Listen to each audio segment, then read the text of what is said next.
नमस्कार, ETV भारत मध्ये आपलं स्वागत। आपण पाहत आहात न्यूज टाइम। लोकसभा निवडणुकीचं दुसऱ्या टप्प्याचं मतदान शांततेत। देशातील 89 तर राज्यातील 8 मतदारसंघासाठी झाली निवडणूक। प्रमुख नेत्यांनी बजावला मतदानाचा अधिकार। मेळघाटातील अतिदुर्गम गावांचा लोकसभा निवडणुकीवर बहिष्कार। गावांमध्ये सुविधा नसल्यानं मतदानास गावकऱ्यांनी दिला नकार। मतदान केंद्र पडले ओस। राहुल गांधी थोडे तापले की विदेशात थंड हवा घेण्यासाठी जातात। मुख्यमंत्री एकनाथ शिंदेंचा हल्लाबोल। मुख्यमंत्री शिर्डी दौऱ्यावर। छगन भुजबळांचे निकटवर्तीय दिलीप खैरेंनी घेतला उमेदवारी अर्ज। नाशिकच्या जागेवरून महायुतीत सस्पेन्स वाढला। राष्ट्रवादीचा नाशिकवर दावा कायम।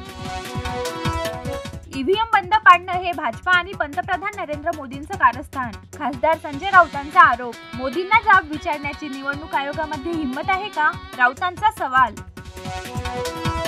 वर्षा गायकवाड यांनी घेतली उद्धव ठाकरेंची भेट। देशात हुकुमशाही येता कामा नये। ठाकरेंची मुख्यमंत्री एकनाथ शिंदेंसह भाजपावर टीका। भाजपाला देशाचं संविधान बदलायचंय, पण आम्ही बदलू देणार नाही। सुप्रिया सुळेंचा भाजपावर हल्लाबोल। म्हणाल्या, महागाई आणि बेरोजगारीनं जनता त्रस्त। मुरलीधर मोहोळ यांच्या रॅलीमध्ये पेड गर्दी। भाजपाचे लोकच नव्हते। रवींद्र धंगेकर यांची टीका। तर धंगेकर पराभवाच्या भीतीपोटी बोलत आहेत। मोहोळांचं प्रत्युत्तर।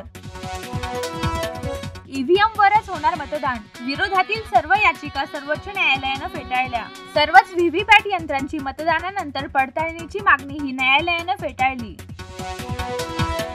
अक्षय कुमार आणि दिग्दर्शक प्रियदर्शन 14 वर्षांनंतर आले एकत्र। फॅन्टसी हॉरर कॉमेडी चित्रपटाची करणार निर्मिती। याआधीही त्यांनी अनेक चित्रपटांची केली होती निर्मिती। न्यूज टाइम मध्ये आज इथेच थांबूया। अधिक माहितीसाठी लॉग इन करा etv.bharat.com।